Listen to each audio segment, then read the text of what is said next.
Buenos días, queridos hermanos. En, en el libro de Juan, en el capítulo 3, en el versículo 2, Juan el Bautista nos llama a arrepentimiento. Él declaraba: arrepentíos, que el reino de Dios se ha acercado. También nuestro Señor Jesucristo en el capítulo 4, en el versículo 17, declaraba lo mismo que Juan el Bautista: arrepentíos, que el reino de Dios se ha acercado. Y también podemos ver en el libro de Hechos que el apóstol Pedro, también en el capítulo 2, en el versículo 38, llamaba a arrepentimiento, declarando de que aceptar el camino, la verdad y la vida, recibir a Jesucristo en el corazón, traerá el Espíritu Santo. Por eso esta mañana quiero afirmar qué es lo que es arrepentimiento. Y hay cuatro conceptos que vienen consigo con el arrepentimiento. Uno de ellos es el conocimiento o la convicción, el entendimiento de que hemos pecado. Segundo, nos trae tristeza, saber que hemos fallado a un ser tan amado como nuestro Padre. Tercero, debemos confesar nuestra falta. Y cuarto, abandonar esa práctica pecaminosa. Si nosotros tenemos estos cuatro elementos establecidos en torno a una práctica, nosotros podemos definir que nos hemos arrepentido genuinamente. Reconocemos entonces que es un mandato de Jesús, y su ministerio estuvo rodeado de arrepentimiento. Su antecesor Juan, de su ministerio público, y su discípulo Pedro declaraban y llamaban a lo mismo. Entonces, ellos llamaban arrepentidos. Veamos cuatro ejemplos donde estas cuatro propiedades podemos revisar que si faltaba una de ellas ya no era arrepentimiento. Vamos, por ejemplo, al libro del Antiguo Testamento, al libro de Josué, en el libro de Josué 7, del 20 al 21, hay un ejemplo que quiero compartir, no sin antes hacer una breve oración. Señor, es necesario que en medio de esta reflexión usted tome el control de nuestras vidas y aperciba nuestro ser y active nuestros oídos para recibir tus enseñanzas. En el nombre poderoso de Jesús. Amén. Nos damos cuenta, por ejemplo, hay una escena en la cual es confrontado Acán, y dice así en el versículo 20 y 21 del capítulo 7. Y Acán respondió a Josué diciendo: verdaderamente yo he pecado contra Jehová, el Dios de Israel, y así he hecho. Pues vi entre los despojos un manto babilónico muy bueno, 200 siclos de plata y un lingote de oro de peso de 50 siclos, lo cual codicié y tomé, y he aquí que está escondido bajo tierra en medio de mi tienda, y el dinero debajo de ello. Primero que todo, Acán tenía convicción de pecado, sabía que había pecado, sí. Segundo, ¿estaba triste? No. Tercero, ¿confesó su pecado? Sí.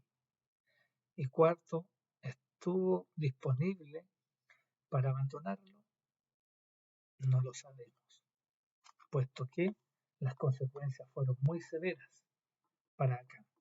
Pero nos damos cuenta que faltó uno de los cuatro elementos, por lo tanto da testimonio de que no hubo genuino arrepentimiento. No puede ser considerado genuino el arrepentimiento de Acán. También en Primera de Samuel nosotros vemos en el capítulo 15 lamentablemente un escenario del primer rey de Israel, de Saúl. Dice así el versículo 19 al 22. ¿Por qué pues no has oído la voz de Jehová, sino que, vuelto el botín, has hecho lo malo ante los ojos de Jehová? Y Saúl respondió a Samuel: Antes bien he obedecido la voz de Jehová, y fui a la misión que Jehová me envió, y he caído a Agag, rey de Amalec, y he destruido los amalecitas. Mas el pueblo tomó del botín ovejas y vacas, las primicias del anatema, para ofrecer sacrificios a Jehová tu Dios en Gilgal. Y Samuel dijo: ¿Se complace Jehová tanto en los holocaustos y víctimas, como en que obedezcas a la palabra de Jehová? Ciertamente el obedecer es mejor que los sacrificios, y el prestar atención que la grosura de los carneros. Qué importante obedecer la palabra de Jehová. Claramente Saúl sabía que había pecado, sí o no, no estaba muy convencido. Para él el solo hecho de ir a la batalla bastaba, pero no cumplir a cabalidad lo que se le había encomendado.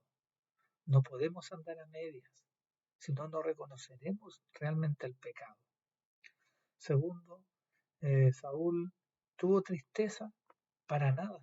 Él estaba con gozo, estaba celebrando victoria. Y tercero, ¿hubo confesión? No, tampoco hubo confesión. Fue sorprendido por, el, por Samuel. ¿Y hubo abandono de ese pecado?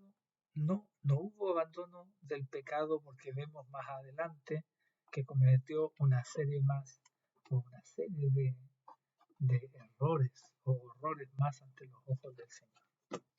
Y finalmente vamos al libro de Hebreos, en el capítulo 12, versículos 16 y 17.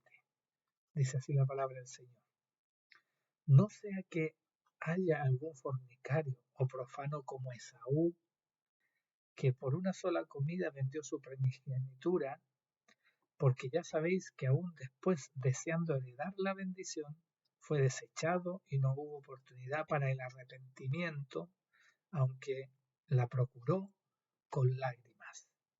Esto lo encontramos en Génesis, ¿no es cierto?, en el capítulo 27, del 30 al 40 de esa historia.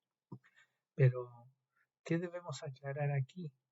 Que aunque sabía que había faltado, sí, sintió tristeza, sí, pero no fue una tristeza verdadera por haber afectado la voluntad de Dios o los mandamientos de haber vendido su primogenitura, haber menospreciado el don de Dios, sino que su tristeza era por los bienes, por la materialidad y su orgullo herido, ¿no es cierto?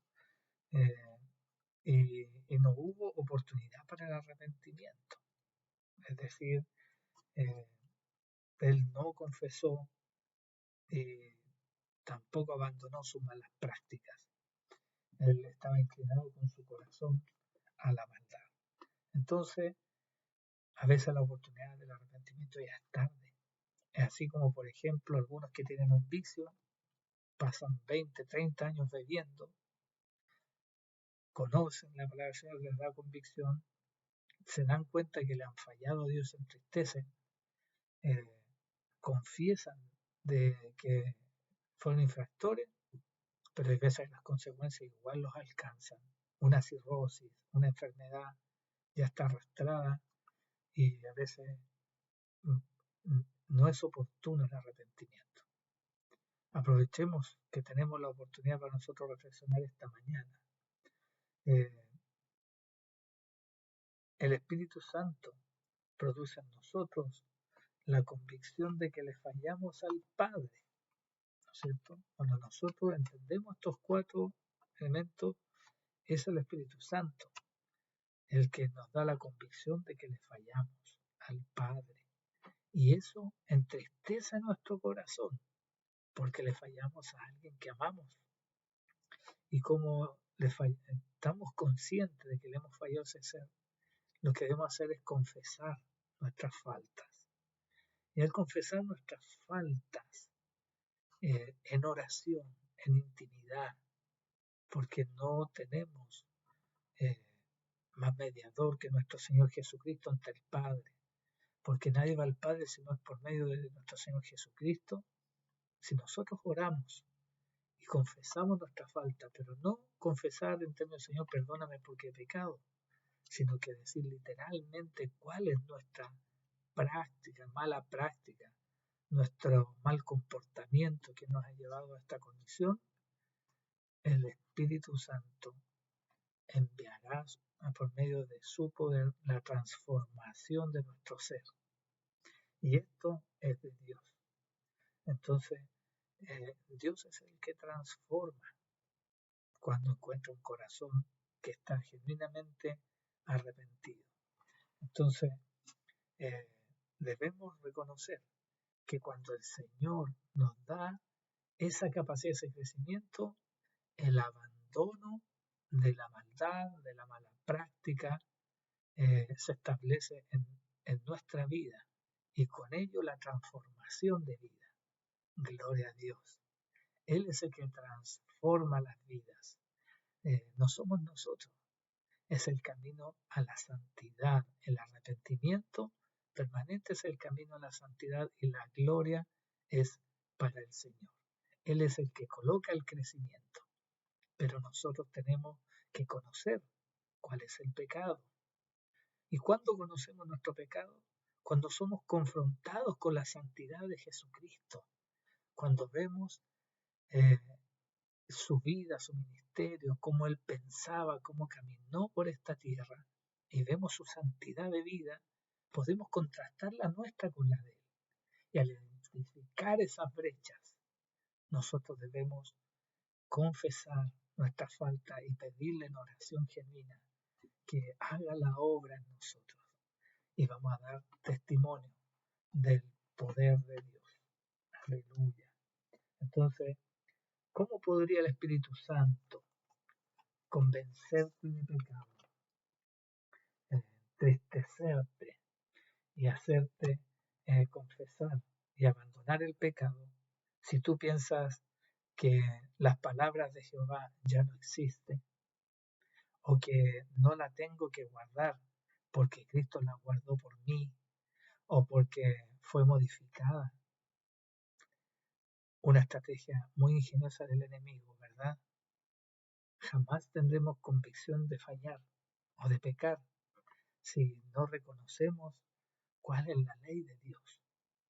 ¿Podemos caer nosotros de la gracia? Sí, podemos caer de la gracia, pero es muy distinto caer en pecado que practicar el pecado. Si nosotros nos llega una convicción por medio de la palabra de Dios, tenemos que actuar. Se va a entristecer nuestro corazón. Entonces, es una estrategia muy ingeniosa del enemigo ocultar la verdad. La verdad nos hará libres, ¿no es cierto? Entonces roguemos cada día que sea revelada ante nuestra conciencia la Torah viviente que es Cristo, ¿no es cierto? Cómo Él cumplía las instrucciones del Padre, cómo las cumple. Y con ello vamos a poder nosotros contrastar nuestra forma de vivir con la del Santo de Israel. Aleluya. Él es nuestra referencia, nuestra convicción. Entonces, si tenemos convicción, tristeza, confesión y abandono del pecado, se manifiesta en nosotros el amor de Dios. Aleluya. Entonces, el poder del amor de Dios es poder transformar vidas a su imagen y semejanza, o imagen y semejanza de nuestro Creador. Aleluya. Es una transformación diaria que no es nada más y nada menos que el bautismo del fuego del Espíritu Santo. En Mateo 3:8, la palabra del Señor dice: hacer pues frutos dignos de arrepentimiento. Y en Gálatas 5:22 dice que más el fruto del Espíritu es amor. Entonces, el fruto es del Espíritu Santo, no nuestro. Dios bendiga esta reflexión y te mando un abrazo grande y lleno de esperanza, de fe y de amor de Dios. Dios te bendiga.